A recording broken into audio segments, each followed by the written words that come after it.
I will discuss on the topic women's participation in Indian freedom struggle. As we all know, women in India participated in large numbers in the freedom struggle against the British colonial rulers. While their involvement has been an object of historical concern, its linkage with the women's movement and its implications for the shaping of a feminist consciousness have not received the same attention. Now the question is that what was the role of women in the Indian freedom struggle against the British?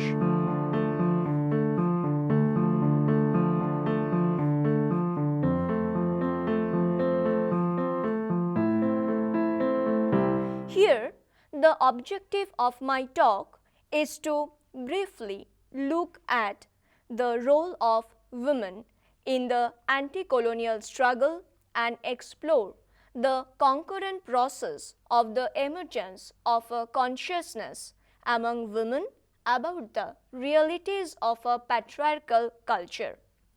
I want to look, however, at only Hindu urban middle class women of India as well as Bengal, and want to focus on the period, that is the time frame from 1905 to 1947.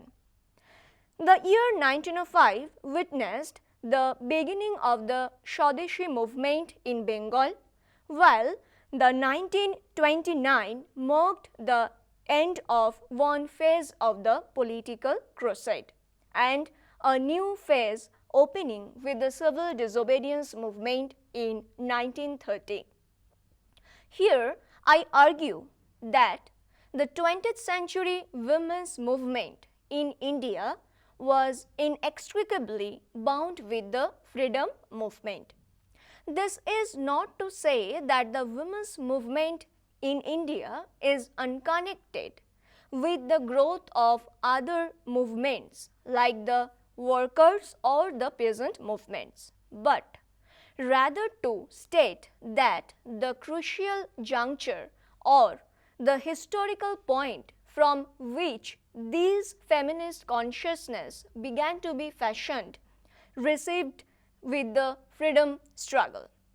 In colonial Bengal as well as in India, socio-cultural and political responses to colonialism were not unrelated, but were facets of the same phenomenon, that is, the growth of nationalism.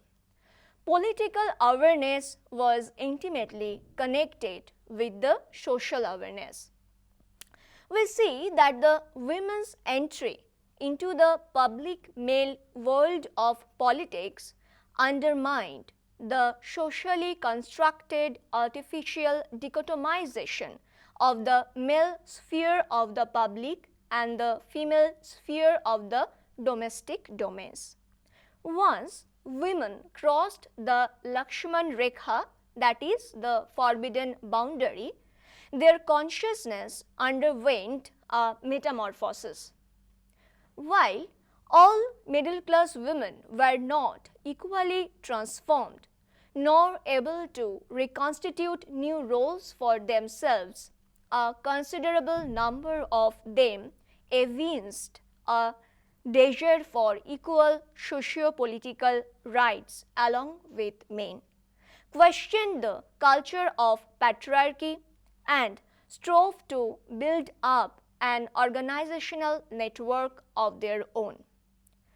We see the Swadeshi movement petered out and the freedom movement, that is led by the Indian National Congress, remained somewhat dormant during the early years of the First World War.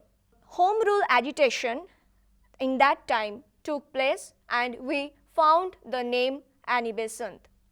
Annie Besant began to agitate for India's cause for freedom by founding the Home Rule League in 1916.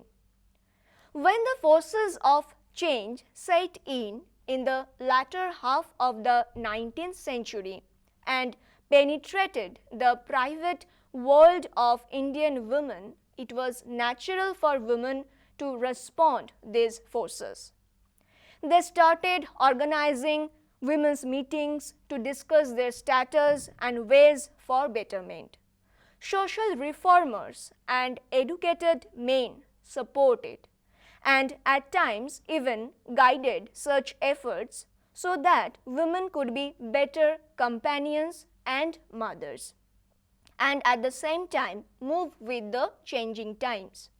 The National Social Conference was formed in 1887 as a platform for raising social issues and formulating strategies to combat social evils. Gradually, women realized that they needed their own forum, and as a result of this, some organizations, especially formed by women, came in existence. We may mention in this context about the Bharat Mohila Porishad, Arjo Mohila Samaj, Sri Joroshthi Mondal, that is the Parsi Women's Circle, Anjumane Khawatine Islam, that is the Muslim Women's Organization, and obviously Bharat Sri Mahamandal. From the first 2 decades of the 20th century, the articulation of women's issues was based on liberal principles of equality. In this context, 3 major women's organizations, the Women's Indian Association, the National Council for Women in India, and All Indian Women's Conference, played a major role in articulating women's issues. Now, we will discuss that what were the major contributions of these women's organizations in India before 1947.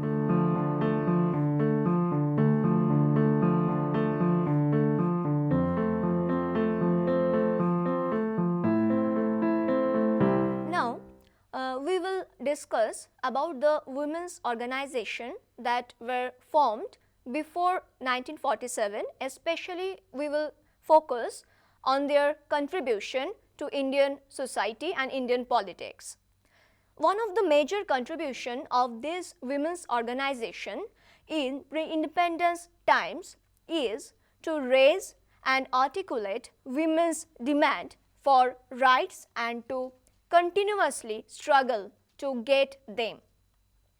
3 major issues are important in this context, that is, participation of women in electoral politics, the Hindu Code Bill, and Women's Subcommittee of the Indian National Planning Committee.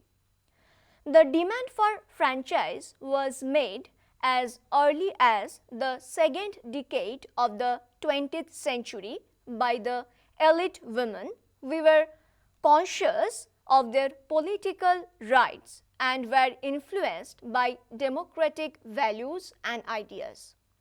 Dorothy Jinoraja Dosha, Annie Besant, Sarojini Naidu, Herabai Tata, and other educated women in women's organizations worked actively in generate political consciousness among women.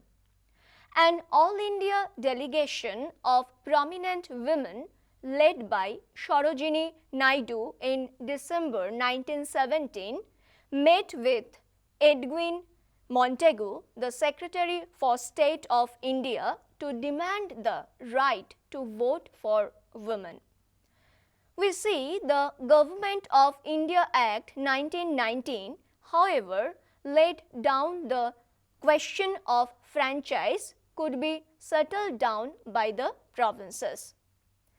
The British government called the Round Table Conference in 1930 to discuss the next step towards dominion status. Begum Shah Nawaz and Radhabai Subbarayan, appointed members from the British side, were willing to accept special reservation for women as an interim measures, though the ideal was adult franchise.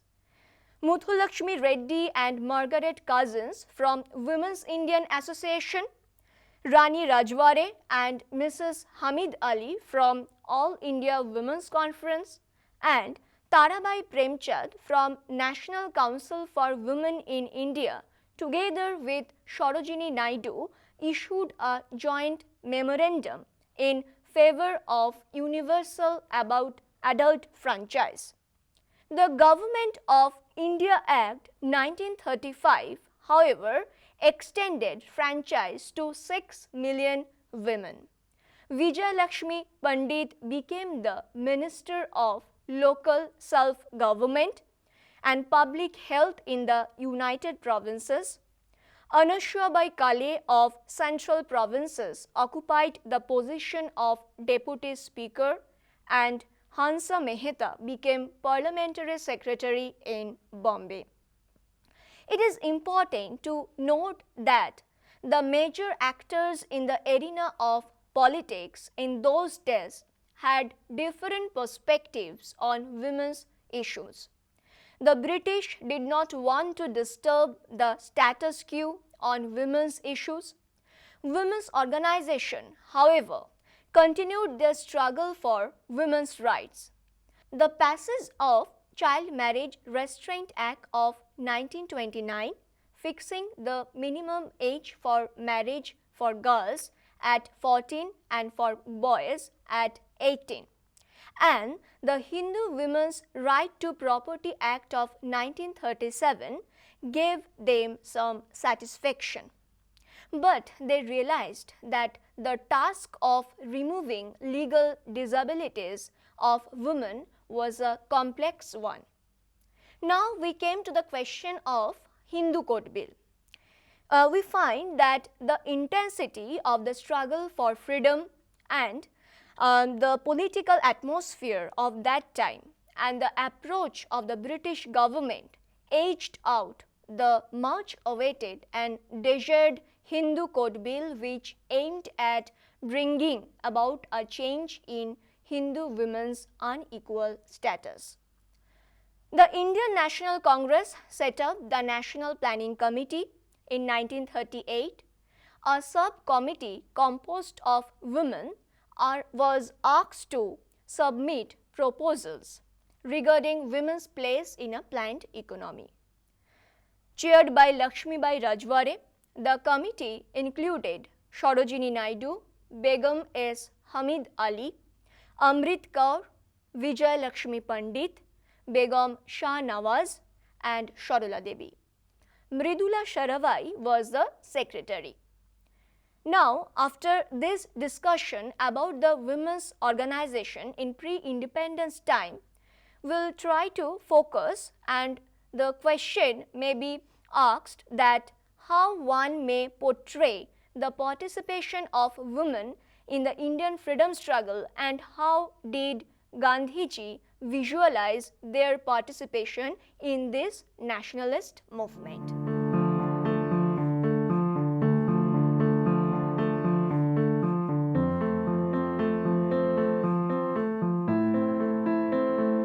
Now, we will discuss about women's participation prominently in freedom struggle and Gandhi's visualization of women. We see that while women struggled for assertion of their rights, they also participated in the freedom struggle with great zeal and commitment. Women acquired confidence and visibility as they participated actively in the struggle for independence. Though the early sessions of the Indian National Congress were attended by only a few women delegates, especially from the educated and progressive families, the feeling persisted that women should be seen but not heard. Most of the women who attended the sessions worked mostly as volunteers. Very few participated in the deliberations or rose high positions. Annie Besant was the first woman to become the president of the Indian National Congress in 1917, followed by Sarojini Naidu in 1925 and then Nelly Sengupta in 1933. This, however, doesn't mean that women had no political sensitivity. Women had participated in struggles against justice and were involved in supporting some nationalist activities such as sheltering offenders of the British law, sometimes inculcating nationalist ideas in the children and contributing to the political activities of the male members of the family. Under Gandhi's influence, their participation, we see, in this freedom struggle became more visible. The struggle was on an unprecedented massive scale. Gandhi turned traditional symbols and ideals into sources of inspiration and energy for women who come out of their homes to organize meetings and processions, to sell khadi, to spread the message of swadeshi, to give away their jewelry, and to picket near the shops of liquor and foreign clothes.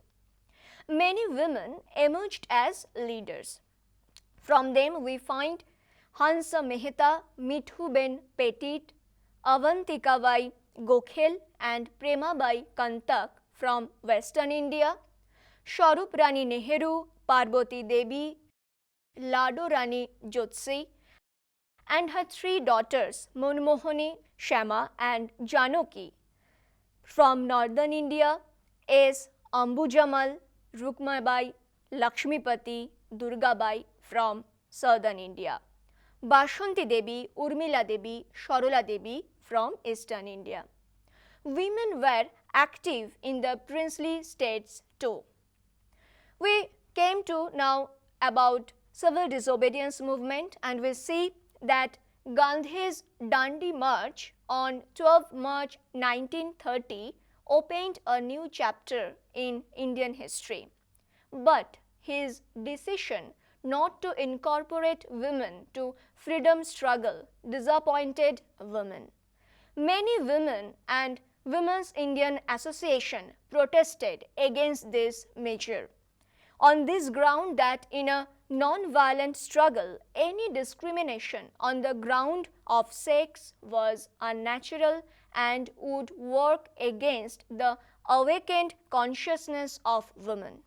Ultimately, Gandhi had to permit women to participate fully in the salt satyagraha. He named Sarojini Naidu as his second successor after Abbas Tabji, and she carried out her mission with rare distinction.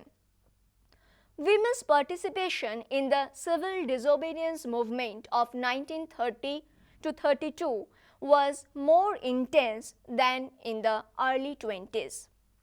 The entry of women into the politics was no longer a debatable issue in India after 1930, and it did not generate any antagonism between men and women as in the Western countries, where there were heated arguments on the issue of political rights for women. The Congress Working Committee in 1930 adopted a resolution regarding its grateful tribute to the women of India for the noble part they are progressively playing in the present struggle for national freedom, and the readiness they have increasingly shown to brave assaults, abuses, lathi charges and imprisonment while carrying on the Congress work. After that, we see while Gandhi inaugurated his program of individual satyagraha in October 1940, Sucheta Kripalini was one of the first to join it. The Quit India movement of August 1942 brought new vigor to the freedom struggle.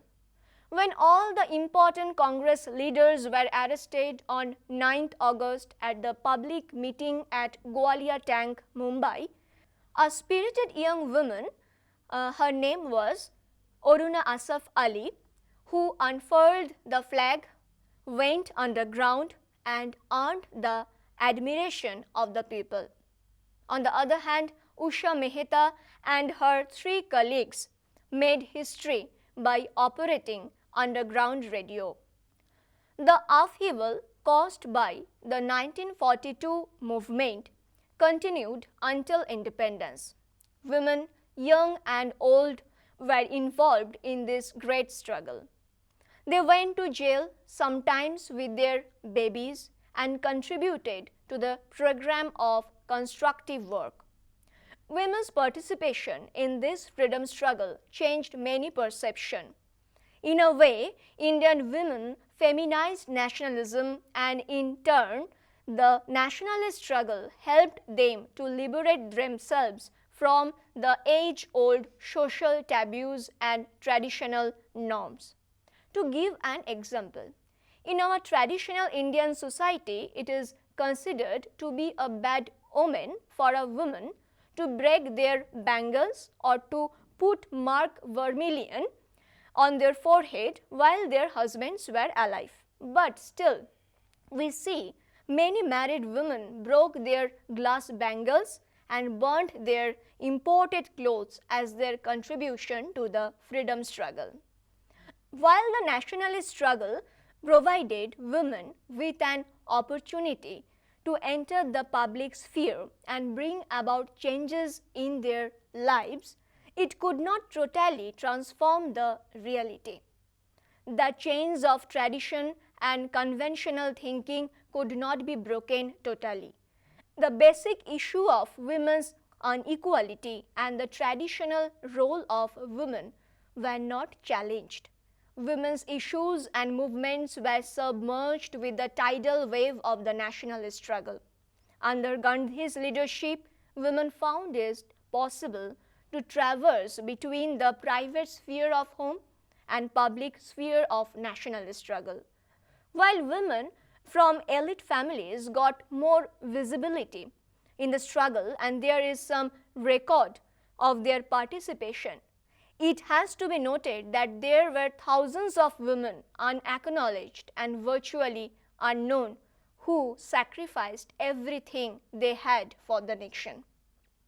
While the majority of women chose to go with Gandhi's nonviolent struggle, there were some who joined the band of revolutionaries.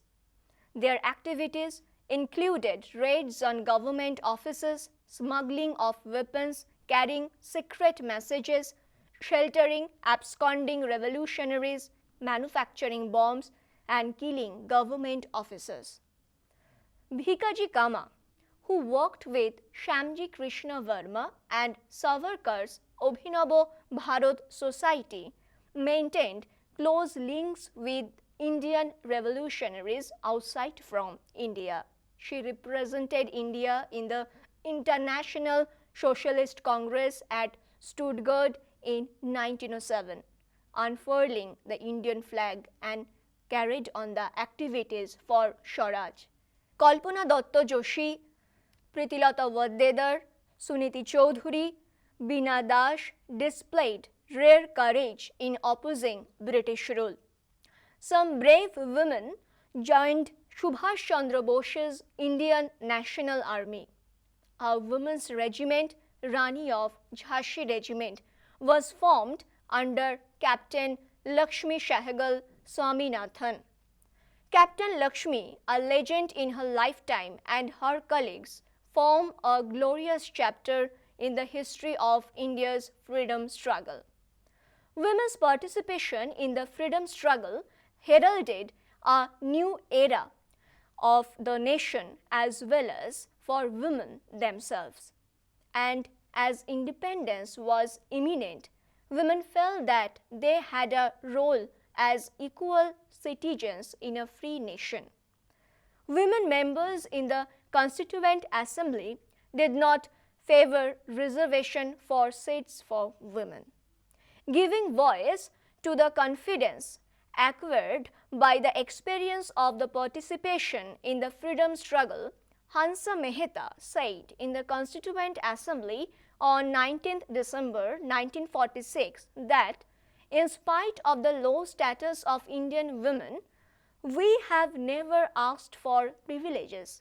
What we have asked for is political justice, social justice, and economic justice. We have asked for that equality which can alone be the basis of mutual respect and understanding, and without which real cooperation is not possible between man and woman. On 15th August 1947, India kept her tryst with destiny and the Constitution of the Free Nation was implemented from 26 January 1950 as a vehicle of social transformation to realize the goals of the freedom movement. The initial years of independence were inscribed with the trauma of partition. The miseries of the people and especially of the women affected by partition were beyond human comprehension. Some women became conscious and actively participated in the political struggles and also identified themselves in many ways with the emerging nation. Feminism had not yet been incorporated into the prevailing ideologies of the liberation movement. The honor and interest of the community and nation still prevailed over the rights of women. But that doesn't mean that no woman ever dreamed of freedom in a way contrary to the dominant patriarchal convention upheld by their nationalist leaders or community elders. Thank you.